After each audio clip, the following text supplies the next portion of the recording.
Yeah, the draw is tonight on Friday, the 13th.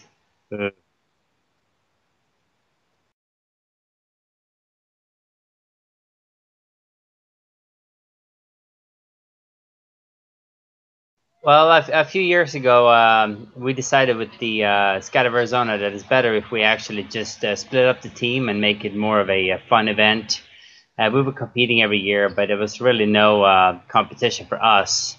It was, I think, 2012. We had that at 23 points or more on every skydive, and so that was a good competition for us. But moving on from there, 2013, 14, and this year, we just breaking up airspeed, and we essentially doing like a scrambles meet, and yeah, just to keep it more entertaining and fun for people coming.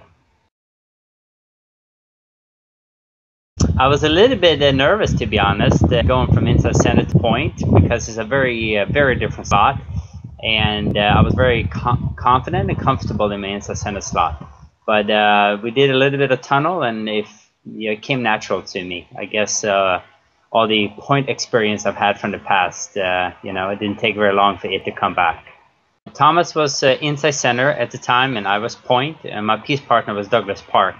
But flying with Thomas is natural and effortless. I mean, and our communication is the same, so we can quickly fix things on the whim.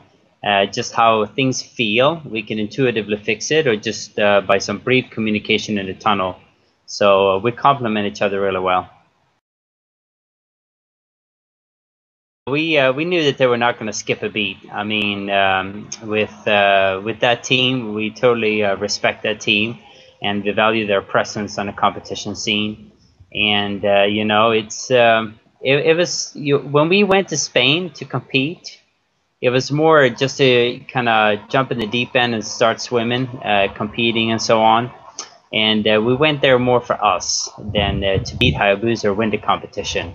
And we definitely had goals walking into the competitions, and I think we got out of it what we wanted, and essentially going to set the precedence or the standard for our training here on out. It's like you test things as you go. So we're gonna have a debrief this weekend actually about the wind games. We haven't debriefed it as of yet, and we no, not really late. I mean, we've had a break between the competition and the next stage in our training, and just we all taking time reviewing the footage, reviewing the score sheets, and taking our own notes. And at that point, we just got to put things together. And XP indoor and outdoor is going to be a way for us to just continue our training. Because I mean, whatever we come up with right now is going to be set for the next 2-3 months. So. Well, we had different phases. Phase one, there's a lot of experimentation, a lot of open-mindedness, and as you get closer and closer, the phases tighten up. And the last phase would be a lockdown. Nothing changes, and we don't go for volume; we go for quality. And in between, you go through these different phases that have different focus. But for right now, everything is wide open. We go for quantity and just trying different things, new things. And the conversation is pretty open right now. Yeah, I think that has more to do with the 14-foot wind tunnel. You can't squeeze in a straight one like maybe you can do at XP. So we do perform it slightly different in a small wind tunnel.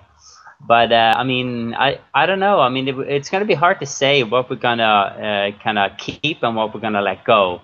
But I think overall, this new lineup are more intuitive, meaning we're not just going to stick to standard continuity of puzzles. We're going to be able to open up our engineering, because we do have a lot of experience. Not only I've been the inside center and tail on the 2011 and 12 lineup. Tiago's now been point for 2 years, and now he's back to tail. And just all that experience on a world-class level is going to give us a lot of options and a lot of confidence in our options. Well, Block 5 itself wasn't a problem. It was the random work. I guess the finish of Block 5 had too much momentum, and that slowed down the D and the subsequent 2. So if it was smaller and lighter, it could have been better. But I like the attitude. The attitude of kind of just jumping head first, You have 2 years to prepare. So as you get closer to the World Championships in 2016, you're going to have a much better idea of what's a legitimate option and what is not. as of right now, everyone is open-minded and easygoing, and we're just trying new things for the sake of getting information for the long run. A lot of it is decision making. It's making the right decision.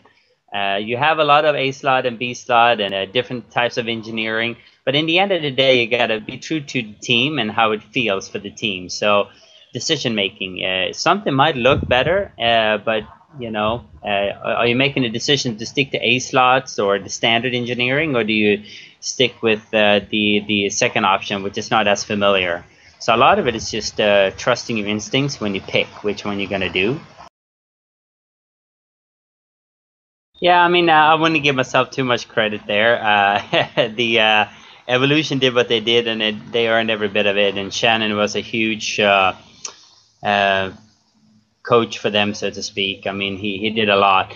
On that level, it's a lot of mental, and it's a lot of like you have to be have to have a good team chemistry. And essentially, what I did with the team was just kind of show them some of the techniques. When you get to a faster skydive, there's a little bit of pushing and pulling going on, slightly different techniques. So I'd say that I helped them fine tune a few things, a few issues that they had, but made a few jumps with them. They stayed at my house for more or less 3 months. And I usually ended up looking at their videos in the evening and gave them a different perspective. And sometimes they knew exactly where I wanted to go, and sometimes they didn't. So I just I don't know. I give a lot of credit to that team and Shannon, and I was happy to be a part of it, but by no means was a secret weapon. Yeah, it's U.S. always have a strong showing among teams. It's and I like it. I like the competitiveness. I like the camaraderie, and it's nice to see us all come together. And especially in the tunnel. Teams are closer in their performance in the tunnel than in the air.